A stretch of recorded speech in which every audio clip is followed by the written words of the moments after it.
Assalamualaikum warahmatullahi wabarakatuh. Jumpa lagi sama Pak Nur dan Amoy dalam acara ngobras, ngobrol asik. Pokoknya semuanya dibikin asik aja. Ya, tetapi walaupun kita ini cuma bercanda-bercanda gini nih, tapi harus ada sesuatu yang bisa membuat menginspirasi Mugarula semuanya. Dan tema kita hari ini agak berat nih. Wah, ini tentang jalan berlubang. waduh, Jalan berlubang di mana-mana ini. Berlubang kayak giginya orang. Wah. Yang tidak pernah gosok gigi. Oke, ini tuh berlubang. Nah. Jalan berlubang ya Pak ya. Yang membuat saya menggumam setiap harinya. Iya, kamu kan lihat kan di TikTok kan? Iya. Ada mahasiswa yang namanya mahasiswa apa sih? Ada pemuda yang bernama Bima kan? Oh iya ya. Dari Lampung kan? Iya. Sekarang tinggal di Australia. Dia itu mengkritik nih pemerintah Lampung ini gimana sih? Kok ada jalan yang seperti itu? Kamu Iya. lihatnya gimana sih? Iya, seperti itu tadi yang kakak Bima ini mengkritik di video TikToknya sambil menunjukkan jalanan lubang-lubangnya Lampung ya Pak ya, daerah Lampung di Itu situ. bukan lubang lagi loh nih. Itu kayak kubangan, kayak telaga. Iya. Kalau misalnya itu dipakai untuk melihara lele, itu pasti lelenya itu pasti seneng gitu loh. Ini kok aneh ya? Karena itu bisa ini ya Pak ya, kayak bisa membahayakan lah, Bisa membahayakan. membahayakan pengendara kayak gitu-gitu. Apalagi motor, khususnya motor. Khususnya motor. Itu. Kalau mobil kalau muatannya banyak loh, naik gini-gini. Iya, iya. Dan bisa ngini. Aduh, naudzubillah min dzalik ya Pak ya. Iya. Makanya itu rusak kemarin saya lihat di. Kalau misalnya ada kecelakaan ya, ada kecelakaan. Padahal ini sudah berhati-hati, tapi karena memang kondisi jalannya seperti itu, sehati-hati apapun itu kan bisa jadi tergelincir, jatuh ya. Menurutmu nih, yang paling bertanggung jawab siapa? Yang paling bertanggung jawab itu menurut saya loh Pak ya, menurut saya ya, maaf ya Pak apa-apa, ya. Iya. Menurut saya kalau misalnya jalan berlubang yang paling bertanggung jawab itu pengurus jalan itu. Pengurus jalan itu. Maksudnya pengurus daerah situ. Kalau pengurus daerah situ, misal di tempat saya ya Pak ya, jalanan itu tanggung jawabnya RT.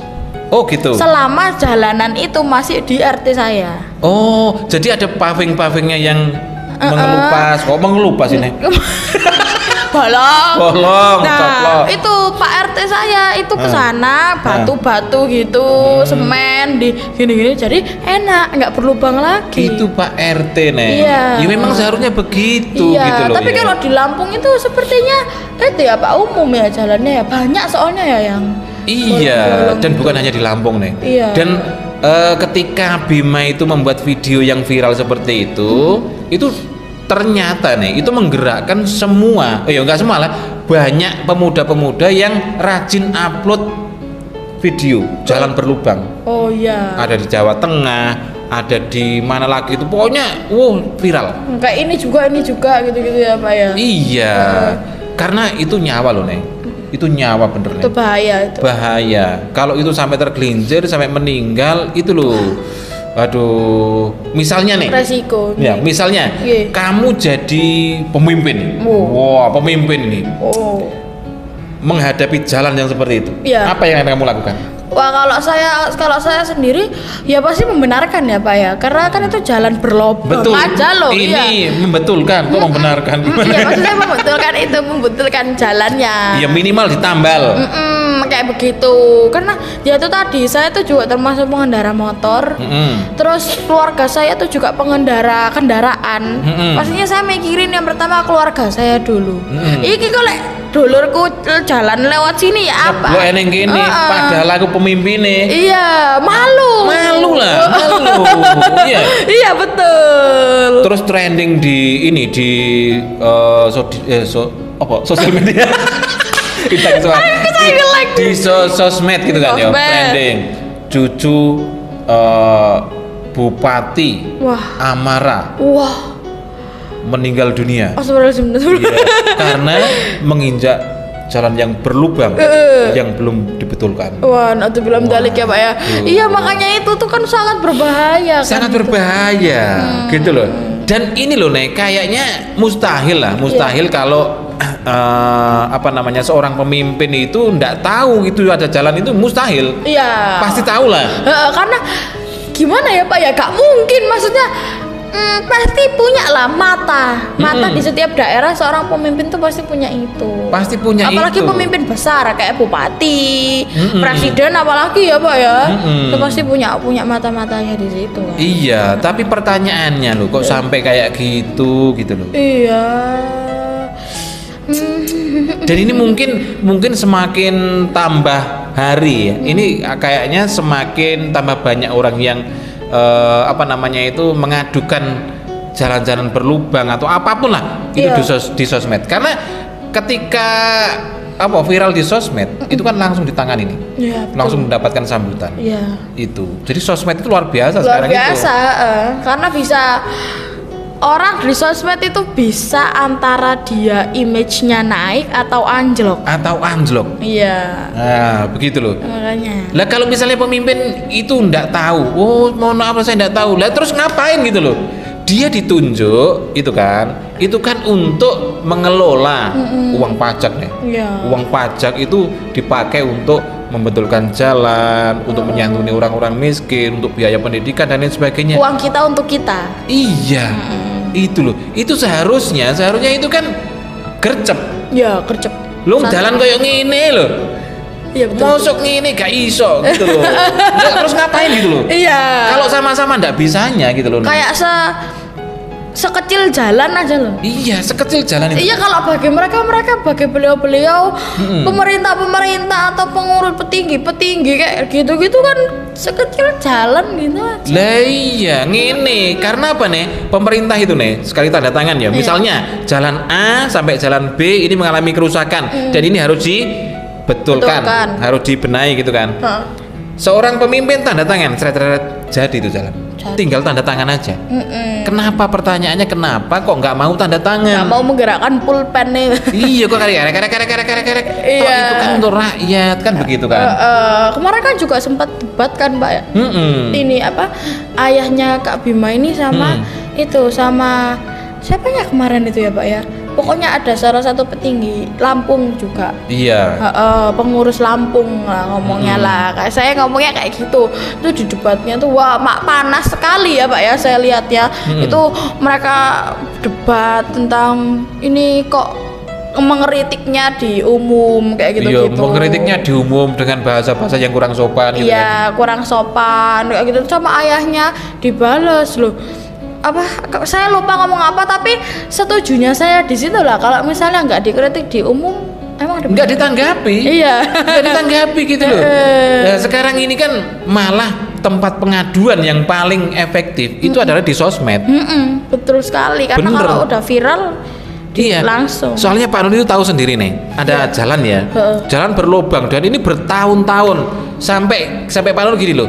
Ini apa nggak ada pemimpin yang pemerintah yang melihat seperti ini sampai akhirnya ada orang yang memvideo nih dan itu diviralkan dalam waktu 1 minggu selesai itu jalan. Ini Kureksari kan juga kan Pak ya? Iya. Iya itu kan diviralin, mulai viral tuh di IG itu viral itu Kureksari. Iya ini Sidoarjo itu terus langsung ada kabarnya perbaikan jalan Kureksari. Iya. Lah kan Mugaru juga kasih info ke murid-muridnya ya bagi rumahnya sebelah sana cari jalan alternatif karena ada pembetulan jalan gitu kan Pak. Iya. Viral itu Kureksari itu. Iya, jadi sekarang ini lebih ke yang lebih peka terhadap masyarakat nih. Itu kayaknya sosmed. Iya. Ada orang yang punya penyakit nih. Punya penyakit dan tidak punya biaya untuk berobat nih. Diviralkan rame-rame nyumbang. Jadi wah luar biasa. Alhamdulillah ya Pak ya diberi kemudahan Pak ya. Diberi kemudahan. Iya, kalau misalnya lapor kepada pemerintah paling sakit apa? Kenapa kamu kok sakit? Orang miskin tidak boleh sakit. Wah itu kan sudah miskin sakit lagi. Iya. Terus ada orang yang tidak punya biaya untuk sekolah nih. Iya. Diupload di sosmed. Donasi. Akhirnya donasi menggalang donasi dan akhirnya selesai. Iya, luar biasa ya Pak ya. Orang-orang itu baik-baik, banyak loh orang baik ternyata di sini. Iya. Jadi kayaknya nanti kalau kita ini jadi pemimpin ya. Iya. Kamu ini kan kalau Pak Nur lihat, kamu nanti kan jadi pemimpin ini. Amin, pemimpin apa? Wis pemimpin, pokoknya kalibernya itu bukan bupati, bukan gubernur kamu itu. Apa? Presiden. Nanti presiden. Amin. Gitu kan, ya. Nah, kalau melihat misalnya ada wargamu wargamu itu yang susah gitu kan. Iya. Kalau tadi kan jalan ya, sekarang ganti warganya yang tidak bisa makan. Iya. Apa sih yang akan kamu lakukan? Wah, saya aja sekarang ya Pak ya, kalau ngelihat orang minta-minta atau apa tuh rasanya pengen bantu. Apalagi saya jadi presiden. Presiden tuh kan ya banyak ya Pak ya uangnya ya, nggak sedikit uangnya, tambah. Terus ini apa lagi? Iya, negara ini kan banyak nih. Banyak.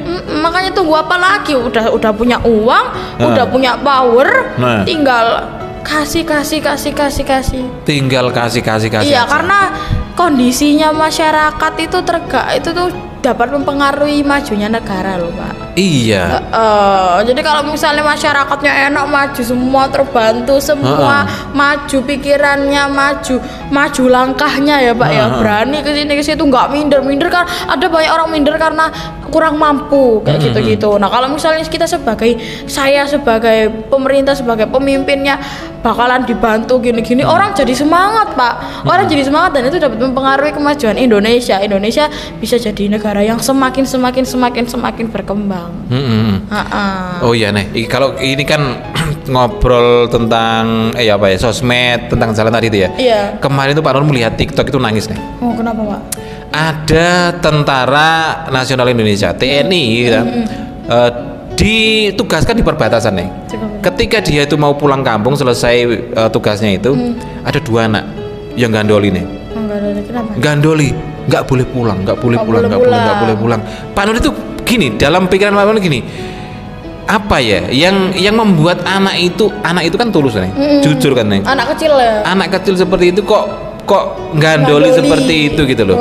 Nah, Pak Nur berpikiran seperti ini.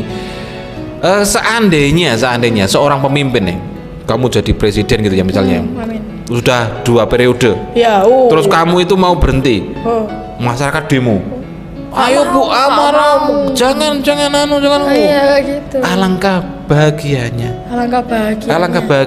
gitu loh nih. Betul. Tapi sekarang ini kan kebalikannya, belum selesai masa kerjanya sudah dipanggil KPK. Jangankan disuruh neruskan pekerjaannya, dia itu malah dihujat. Ayo teruskan hukum mati, mau macam-macam kan. Wah. Indonesia ini kan Indonesia ini kan kaya sih nih. Iya, kaya. Kaya banget. Indah kaya. Jadi kita ini kalau mau menanam nih, kita mau menanam padi ya, kita ini cuma sebarkan gitu aja nih. Itu tumbuh padi nih di Indonesia nih. Kamu mau menanam salak, gitu. Kamu menanam salak, misalnya kamu itu makan salak kan, terus ketelan gitu kan, ya kan, isinya kan tidak bisa cerna ya. Ya kita keluarkan pagi-pagi itu loh, itu loh ya. Iya. Kita tinggal tumbuh salak. Indonesia ini kurang apa? Tetapi kok keadaannya seperti ini? Ini berarti salah yang mengelola nih. Beneran ini. Pinter-pinter ya Pak ya. Kita sebagai rakyat juga harus pintar-pintar memilih pemimpin. Nah, itu. Karena pemimpin itu juga dipilih karena suara rakyat. Karena tapi di sini tuh sedihnya banyak yang membeli. Banyak yang membeli suara. Itu apalagi nanti kalau misal presiden kan 2024 ya Pak ya. Banyak yang membeli suara ya, semoga yang baik-baik aja ya Pak ya, yang terutama karena kita mayoritas Islam ya Pak ya. Jadi semoga presidennya nanti Islam yang merangkul Islam dan agama-agama lainnya. Iya, jadi kalau pemimpin sebuah bangsa itu kan bukan hanya pemimpin Islam aja, tapi merangkul semuanya. Karena di Indonesia kan ada selain Islam ada lagi kan itu agama-agama yang diakui itu Pak ya. Iya, ini kok seru sini. Ini baru sampai begini. Kriteria presiden. Ini menurut Pak Nur ya? Iya, apa Pak? Yang pertama ini dia itu harus takut kepada Tuhan. Ya pastinya. Apapun agamanya takut kepada Tuhan, dia tidak akan korupsi. Dia tidak akan mengecewakan rakyatnya. Dia akan amanah. Dan tidak akan mengecewakan orang tuanya. Iya. Orang tuanya dirinya sendiri, membohongi dirinya sendiri. Iya. Itu. Kalau takut kepada Tuhan, ketika ada jalan yang bolong nih, dia tidak akan bisa tidur. Kenapa? Takut kalau rakyatnya nyebur di situ, celaka di situ, meninggal di situ, dosa. Nanti di hadapan Tuhan diminta bertanggung jawab. Ya apa amakmu? Iku lho rakyatmu apa gini iki? Logur dan meninggal. Kamu kok ngorok tambahan? Ya apa gitu? Kan begitu kan? Iya, orang takut sama Tuhan nggak akan kayak gitu ya Pak ya? Nggak akan gitu loh. Ketika dia mau korupsi, nggak ada yang orang yang melihat, tapi Tuhan kan melihat nih. Iya. Begitu kan? Yang kedua, ayo kamu apa? Yang kedua itu saya kan tadi yang pertama apa Pak? Yang pertama takut Tuhan. Takut Tuhan. Atau bertakwa. Bertakwa. Iya, percaya dan takwa kepada Tuhan yang Maha Esa sesuai dengan agama dan kepercayaannya masing-masing. Betul. Yang kedua, mau belajar. Pinter. Pinter. Mau belajar. Oh, mau belajar. Pinter, mau belajar. Karena presiden tuh juga bukan berarti lebih pinter atas dari rakyatnya. Iya, betul mau loh, belajar itu berarti dia presiden itu nggak akan gengsi. Iya, nggak bisa bahasa Inggris, belajar bahasa Inggris. Les, presiden les, apa salahnya? Apa salahnya? Iya. Betul, makanya itu. Jadi ya itu tadi mau belajar. Iya, kan yang namanya presiden itu kan sudah kepala negara ya. Iya. Dan hubungannya itu bukan hanya internal saja, tapi sampai di luar dan bahasa internasional, bahasa Inggris. Harus bisa. Harus bisa. Apalagi pemimpin negara. Gitu kan? Iya. Kalau nggak bisa, les bahasa Inggris. Betul, nggak ada salahnya ya Pak. Satu bulan 150.000. Masa gitu aja nggak bisa? 150 miliar jabani presiden gitu. Kalau mau. Iya, berarti yang nomor 2 ya itu mau belajar. Gitu kan? Nomor 3 Pak. Nah, nomor tiga apa nih? Kayaknya kalau 2 ini nih, kalau 2 ini memang sudah ada dalam diri seorang presiden gitu kan. Ini kayaknya sudah cukup aneh. Iya, sudah cukup. Yang lainnya itu tambah-tambahan. Iya, kan 2 itu basicnya ya Pak ya. Iya. Basicnya sehingga nanti tetap aja akhirnya mau mendengarkan suara rakyat, membantu rakyat, gitu ya Pak ya menurut saya. Iya. Dan ini nanti nih, kamu nanti itu kalau jadi presiden ya. Ya, amin. Ini kan Pak Nur ini kan mendoakan kamu itu nggak nanggung-nanggung. Orang nomor 1 di Indonesia. Amin. Amara Naira, Amoy. Kamu jangan pernah tidur ketika rakyat-rakyatmu itu membutuhkan kamu nih. Amin, iya Pak. Siap. Gitu. Kemudian misalnya loh, ada sungai yang meluap, bikin banjir. Jangan tidur dulu, jangan buru-buru tidur. Urus dulu itu. Urus sebelum selesai pantang tidur. Gitu loh. Karena apa? Karena tangan-tanganmu nanti kan banyak. Iya. Kaki-kakimu itu kan banyak. Pikiranmu kan banyak. Kamu tinggal, ayo Mas, bereskan. Beres. Iya. Beres, apalagi presiden ya Pak ya, punya tangan banyak seperti yang Pak Nur tadi bilang. Saya nggak usah langsung turun ke jalan, saya nggak bisa tidur, tapi saya bisa punya kenalan. Beres guys, itu beres dulu. Nah, gini nih. Ya, gimana, ini ilmunya dari Pak Nur ya. Mumpung kamu belum jadi presiden, Pak Nur berani ngajarin kamu. Siap. Gitu kan? Nanti kalau kamu itu jadi seorang presiden, kamu ngecek keadaan di sebuah kabupaten misalnya, telepon langsung, video call. Pak Bupati gimana ini ya keadaan di lihat sih ya lihat sih ini Pak bagus Pak coba kamu jalan-jalan justru muter-muter loh kok jalanmu kok rusak. Jadi gini loh nih, seorang presiden yang pinter nih itu tidak akan mungkin dibohongi oleh rakyatnya. Apanya? Bupatinya bener gak sih? Oh iya ya, betul. Kamu nanti jangan sampai dibohongin sama bupatimu. Kamu harus memastikan bahwa mereka itu bener-bener. Caranya apa? Ada teknologi kan? Iya. Iso video call dan lain sebagainya. Video call gitu-gitu ya Pak ya? Iya. Video juga, ngevideo. Nah. Ya nggak diedit lah. Ya nggak diedit. Real seperti Mugaru. Real. No fake. Nah, misalnya kita mau menunjukkan kelas, kita tinggal pasang kamera, kita jalan. Nggak ada diedit. Nggak ada. Settingan. No edit. Iya. Itu loh. Kalau Lampung itu nih. Iya. Menurutmu jalan yang seperti itu sudah berapa tahun itu? Keadaannya sampai seperti itu? Wah, itu udah lama ya Pak ya. Udah lama sekali lah kalau sampai seperti itu tuh paling 10 tahun lebih lah, 20 tahun kali. Iya. Udah lobang banget ya. Seandainya itu penyakit yang diderita manusia nih. Itu mungkin sudah ngerogoti jantungnya tinggal 1/4. Paru-parunya wis gosong. Lah jatuh 1/4, paru-paru gosong sudah tidak bisa bertahan. Iya, otaknya tinggal 1/3. Waduh. Jadi harus segera dibenarkan ya Pak, harus segera dibetulkan, harus segera dirombak, harus segera pokoknya supaya kita nyaman. Oke. Jadi nanti nih, insya Allah kamu nanti jadi presiden. Amin. Benahi semuanya. Amin pasti Pak. Benahi semuanya, jangan kamu buru-buru tidur. Kok turu rakyatnya diperhatikan, keadaannya diperhatikan, supaya nanti itu kalau kamu mintai pertanggungjawaban sama Tuhan. Ya apa nih? Oh, saya sudah berusaha. Nah, gitu. Ya itu tentunya nggak mudah, tetapi memang harus seperti itu. Nggak mudah tapi harus seperti resiko. Kalau nggak seperti itu ya nggak usah gitu loh. Iya nggak usah. Oke. Dan ini Amin, Pak. semakin panas ngobrol kita ini ya. Panas, ini kalau nggak disudahi nanti ngelantur kemana-mana. Oke, jadi seperti itu apa namanya ngobras ya? Iya, ngobras kita. Yang agak berbobot. Agak berbobot. Ya, berbobot gini ya. Dengan calon presiden, enggak tahu tahun berapa. Amin. Amara Naira Jahan Piai. Coblos. Oh, jangan. Nanti gini nih. Nanti kalau kamu itu sudah apa namanya itu dilihat orang sebagai orang yang baik gitu ya. Kamu nggak usah nyuruh-nyuruh. Coblos. Iya, langsung dicoblos. Iya. Oke. Maksudnya kan coblos yang lain. Oke nih, tambah panas nih. Iya, Aku tambah ngatur kemana-mana. Nah, tapi nanti kita akan lanjutkan loh ya. Iya. Kapan-kapan akan kita lanjutkan dengan tema-tema yang lebih panas. Wah, yang dapat membuat hati deg-deg dan ketir. Yang bisa membuat hati dan telinga panas. Oke, akhirnya saya Pak Nur dan Amai, calon presiden Republik Indonesia. Nggak tahu tahun berapa. Nggak tahu tahun berapa. Jangan coblos. Iya. Kurang lebihnya mohon maaf. Assalamualaikum warahmatullahi wabarakatuh. Bye.